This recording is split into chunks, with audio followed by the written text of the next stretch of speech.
The L. Douglas Wilder School honors excellence in Virginia government, sponsored by Dominion Energy, Altria, and Virginia Housing. Now your host, Jessica Noll. We're here on the VCU campus where the L. Douglas Wilder School of Government and Public Affairs is educating future public servants in 3 undergraduate programs and enhancing the skills of many current public and nonprofit professionals with their numerous graduate and certificate programs. As a nationally ranked top 40 school, the Wilder School is recognized not only in the Commonwealth, but nationally and internationally for its work. We got a chance to sit down with the school's dean, Dr. Susan Gooden, to learn more. The L. Douglas Wilder School of Government and Public Affairs is a top-ranked, nationally premier School of Government and Public Affairs. So we're very excited to be ranked in the top 15% of all programs nationally. And we have programs in criminal justice, public administration, homeland security and emergency preparedness, urban and regional studies and planning, and we have a PhD program in public policy. So we have programs for over 1,000 students at the undergraduate and at the graduate levels. You mentioned our online MPA, which we're very excited about. We're admitting students to that in the fall. We still have the traditional MPA for those who want to enroll in person. But we have the online as well. Throughout the Commonwealth of Virginia, we have over 190,000 state employees, 150,000 federal employees located here in the Commonwealth, and having our program online provides just another avenue of education excellence for them as they continue in their careers in public service. The school's namesake, Governor L. Douglas Wilder, remains an inspiration today. With his historic inauguration as Virginia's 66th governor, he became the first elected African American to be governor of any state. As a distinguished faculty member in the school that bears his name, the governor's days are filled with lecturing, writing, and media appearances. We're pleased to share his thoughts on the importance of public service. As an exceptionally effective state chief executive, Virginia was twice named Best Managed State by Financial Times. During your governorship, you certainly have a rich legacy here with the school. How does the Excellence in Virginia Government Awards reflect that legacy today? I think the EVGA is a reflection of where we've been, where we are, and where we need to go. And we shouldn't be satisfied with where we are. We look to see how we can remove, encourage, replenish, refresh, and do whatever is necessary to make government be what it's intended to be, and that is for the people, period. A hallmark of the VCU Wilder School is to recognize public service individuals and organizations, as well as their nonprofit and private sector partners, through the Excellence in Virginia Government Awards. Governor Wilder's leadership and public service were the inspiration for these awards, which recognize outstanding work at all levels in government and nonprofit work in Virginia. The first 2 Excellence in Virginia Government Award honorees are having tremendous impacts on their communities. In Danville, Police Chief Scott Booth is being recognized with the Innovation in Government Award for his commitment to community policing. The impact of COVID-19 on the Latino community was devastating at the start of the pandemic. Sacred Heart Center in Richmond is being recognized with the Community Enhancement Award for their life-saving work to reach this often overlooked community. On a cold Sunday in February, the faithful file out of Sacred Heart Church in South Richmond after celebrating the afternoon Spanish Mass. Several take a detour just behind the church to Sacred Heart Center's vaccination clinic. When the pandemic first struck, the Latino community was devastated by COVID.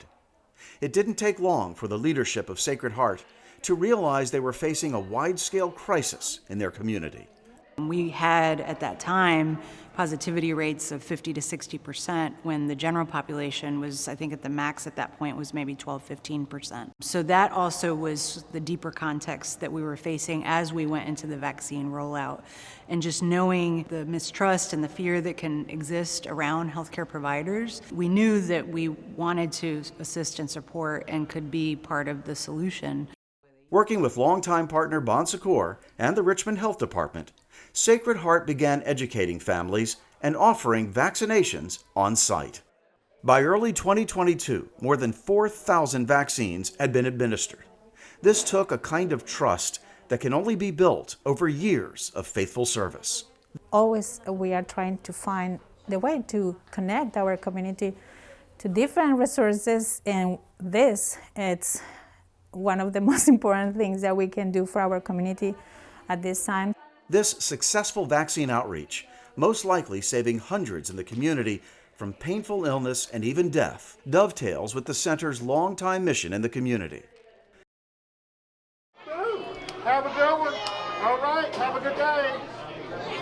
All right, have a good day. Have a good day. The high fives are routine now, the lunches comfortable.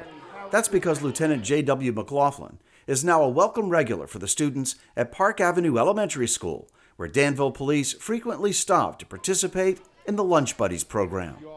Every month, officers and department civilians select a neighborhood and go door to door and, more importantly, face to face to meet citizens and listen to their concerns. These are just two examples of the Danville Police Department's commitment to community policing, a commitment that starts from the top. So to me, community policing is really foundational to everything that goes on with reducing crime, with making a community better. When he took the job in 2018, Chief Booth created the Community Leadership and Immersion Program to help new officers better understand the community and to help citizens better understand the police and their mission.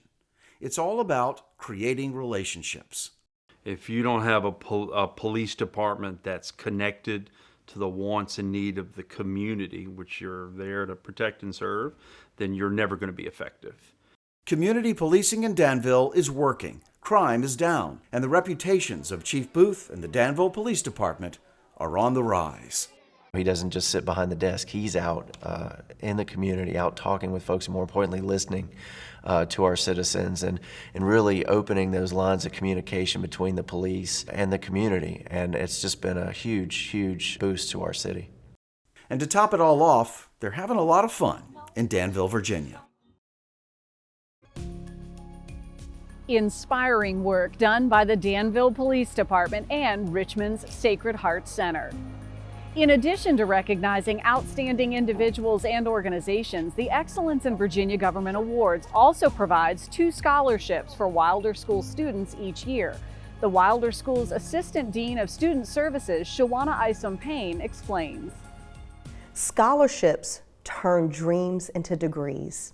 And that is an opportunity for really a transformational opportunity and experience for our students to be able to pursue their education without that financial burden or hardship, and making some tough decisions sometimes that students have to do on having a job, focusing on that job, and being able to really focus primarily on their studies, on their academic studies. And that scholarship provides those funds to free that up and create the opportunity to really pursue and go all in on their academics.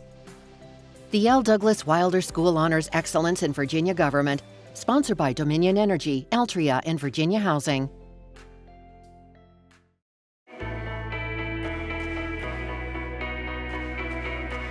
Good government often involves public-private partnerships. In rural Grayson County, government leaders teamed up with the Appalachian Power and GigaBeam networks to bring high-speed internet to the community. They're being recognized with the Public-Private Partnership Award. The Unsung Hero Award recognizes a Virginian who has provided distinguished and exceptional service as a career government employee. This year's honoree has already marked 50 years of service at the DMV, and she has no plans to retire anytime soon. If you have a registered vehicle, renewed a driver's license, or purchased a car in Virginia, you have likely been touched by Betty Matisse. Do you have one out there that's already out there that works? Right out of high school, Betty was looking for her first job in 1970 when her mother encouraged her to apply where she was working at Virginia's Department of Motor Vehicles. 51 years later, Betty is still there, applying her work ethic, intellect, and curiosity to the job every single day. That was my philosophy, is learn everything I can and ask questions. If I didn't know how to do it, then okay, tell me how to do it, show me, and that's how I got up the line. Around the DMV, her colleagues call her the Fixer. It's a name that has earned her profound respect. Still driving forward into her 70s, Betty says retirement for now is not on the table. Located in the majestic Blue Ridge, Grayson County is 446 miles of mountainous terrain that is home to just over 15,000 residents. Known for the New River, hundreds of acres of national forest, and Grayson Highlands State Park, it is an outdoor enthusiast's dream, a way to disconnect. But connecting to the internet has never been easy. When Grayson County leaders decided to make broadband a priority 5 years ago, more than half of the households and half of the fire and rescue stations here had no high-speed access. The lack of internet was affecting all of the factors that we were trying to grow or to expand our economic development, our keeping our population, helping our population to become educated and to be connected with the rest of the world. With the help of elected officials, consultants, and two key partners, Appalachian Power and Gigabeam Networks, Grayson County's Director of Technology, Carl Caudhill, worked to ensure internet availability. The residents that are being connected now, they're excited because they've been wanting this for so long. But the future prospects of this, the economic impact, the businesses being able to do their work from home, there's just so many things that this project is going to enhance for people. It's unbelievable. The success of this partnership is getting notice from neighboring West Virginia all the way to Hawaii. So I think Virginia has become the model example for how this can be achieved in rural areas of America. The Wilder School works hand in hand with policymakers, state and local governments, and nonprofits to provide faculty expertise, research, and public opinion polls to assist their work. Dean Gooden explains. We have the Research Institute for Social Equity, RISE, that we're very excited about. The Research Institute completed a lot of studies last year. They were heavily involved in the vaccine allocation strategy in the Commonwealth of Virginia, making sure that that was distributed in an equitable way. And so we have an array of items that our researchers are focused on, all within the equity space. We did a language access study to make sure that our public services are accessible for individuals who do not speak English as a first language or are limited in their English proficiency. So all of those things are examples of the way that we have been moving the ball forward relative to equity in society for all. The Wilder School salutes all who financially supported this year's Excellence in Virginia Government Awards, including Dominion Energy, Altria, Virginia Housing, KPMG, and Appalachian Power.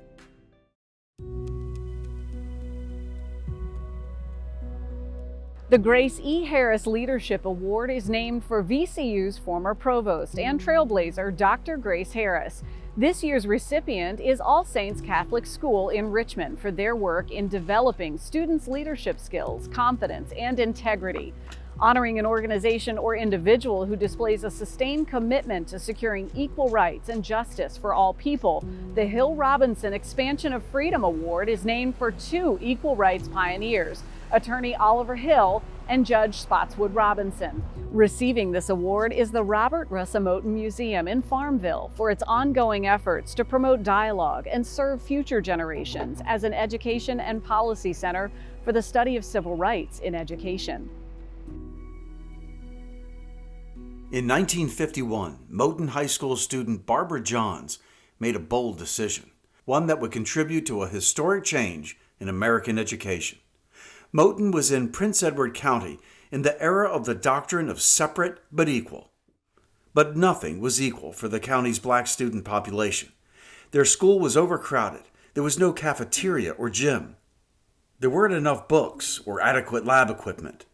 Barbara Johns knew this was wrong, so at 16 years old, she organized a student walkout at Robert Russa Moton School. In many ways, it's the start of the civil rights movement. Right? This is pre-Rosa Parks. This is pre-Civil Rights Act. This is pre-Selma March. I mean, this is when we're really beginning to address, are we going to be a segregated society or an integrated society? It all happened right here at what is now the Robert Russa Moton Museum in Farmville, a National Historic Landmark that tells a story of this spark to a revolution in access to equal education. The student protests caught the attention of Richmond's civil rights leaders Martin A. Martin, Oliver Hill, and Spotswood Robinson, who traveled to Prince Edward County. After seeing the shoddy conditions of the school, they quickly filed suit in federal district court, charging inequalities and discrimination in educational facilities, and boldly stating that school segregation was unconstitutional. Hill and Robinson's lawsuit was rolled into the landmark Supreme Court case we now know as Brown versus Board of Education. But Prince Edward County did not accept this decision. They began the infamous massive resistance to integration, ultimately closing all of the county's public schools in 1959. A private Prince Edward Academy was created for the county's 1,500 white students. But for black children like A.D. Chucky Reed, who was just 8 years old at the time, the school doors were locked shut. As we be out on the street, you'll see the academy buses go by, and you see the kids waving at you, smiling, pointing, like they was making fun of you. You know, you don't have a school to go to, you know, and it really hurt. In 1951, Martin Luther King Jr. is still in college. So all these quintessential civil rights era events have yet to happen. Today, in partnership with nearby Longwood University, the Moton Museum works to not only tell the story of Prince Edward County and the leading role its citizens played in America's transition from segregation to integration, but also to promote dialogue and serve future generations as an education and policy center. And I hope that Moton continues to really be a voice with the way in which individuals can become civically active and civically minded through their actions in their communities. In 1960, he promised America. Carmen Murph has been at All Saints for nearly 30 years. She's part of a small and dedicated group of teachers, administrators, and staff who provide nearly 200 students in pre-K through 8th grade a structured, holistic, diverse, and disciplined education. The results are irrefutable. 100% of All Saints alums graduate from high school, and nearly all go to college. So applying themselves, being responsible, regardless of whatever role they take in life, let that role be a success, that they are an achiever. They can achieve. They will be successful. This small educational gem is tucked into a North Side Richmond neighborhood. Some students come from the surrounding area, but All Saints welcomes students from throughout Greater Richmond in an effort to create a diverse student body of different religions, socioeconomic levels, and racial backgrounds. The best thing that I like about All Saints is how here all the students put their differences aside, and everybody here just gets along and comes together as a family, and they come together as one. All Saints' focus on developing students' leadership skills, confidence, and integrity would make the late Dr. Grace Harris proud. Dr. Harris's vision and leadership continues to inspire and influence an ever-growing number of people at VCU, in the Richmond community, and far beyond. I've learned about leadership that it does take a good, responsible human being, that they should always know how to teach other people how to be better, even better than them if they can. All Saints is planting the seeds of knowledge and leadership that will transform the future and the fortunes of generations of students. Congratulations to All Saints Catholic School and the Robert Russell Moton Museum for your extraordinary accomplishments for education.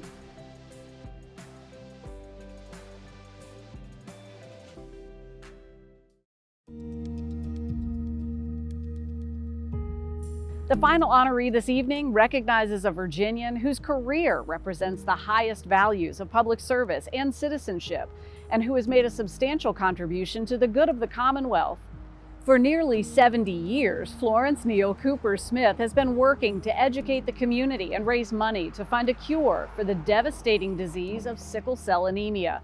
Her unrelenting efforts have had a tremendous impact here in Virginia and across the country. The VCU Wilder School honors Florence Neal Cooper Smith with the Lifetime Achievement Award. It was a single moment in 1942. 11-year-old Florence Neal's curiosity was piqued when she glanced at a medical book in her doctor's office. And the first thing I saw was sickle cell anemia. I said, what in the world is that? And I think there were only 4 lines. It was sickle cell anemia. It was a blood disease. You were born with it. It was found in colored people. There was no cure. That single moment for a young girl became Florence Neal Cooper Smith's lifelong passion, to learn and teach about sickle cell disease and find a cure. Sickle cell is an inherited disease that affects an estimated 100,000 people in the United States, 90% of whom are African American. Armed with a degree in biology from Virginia Union and another in medical technology, Florence went to work in medical laboratories seeking answers and building her skill set. She got her chance to combine her medical knowledge and passion for sickle cell anemia when she joined a sickle cell research project at MCV run by Dr. Robert Scott. Florence went to work advocating for widespread testing, meeting with social clubs in neighborhoods and in schools. Then Dr. Scott wrote a controversial article for the Journal of the Medical Association, calling for more research. But Florence wasn't finished. She turned to her former classmate, L. Douglas Wilder, to change Virginia law, enabling insurance for treatment and requiring newborns to be tested for sickle cell disease. I don't think without Florence's tenacity, there would not have been what we perceive as any successes in Virginia relative to sickle cell. What we did in Virginia then carried the message to other parts of the nation in terms of sickle cell awareness, particularly the areas of the South. VCU Health's research and sickle cell clinics are among the best in the nation, implementing aggressive, cutting-edge research to find a cure for this oftentimes painful disease. We are developing new drugs for sickle cell disease in the School of Pharmacy. We are looking at clinical trials for the agents that are already in testing. And then once those agents are approved by the FDA, getting them into the hands of the patients who need them. At age 90, Florence Neal Cooper Smith doesn't know if there will be a cure in her lifetime. But all who know her marvel at her intellect, her tenacity, and the effect her life's work has had on thousands of people. Now, we're getting there. We're getting some wonderful drugs out, but it's not the cure. And I just want to see it. I believe it can happen. We hope you've enjoyed getting to know more about the important work of the VCU L. Douglas Wilder School of Government and Public Affairs and their dedication to honoring excellence in Virginia government. Thank you for watching the L. Douglas Wilder School Honors Excellence in Virginia Government, sponsored by Dominion Energy, Altria, and Virginia Housing.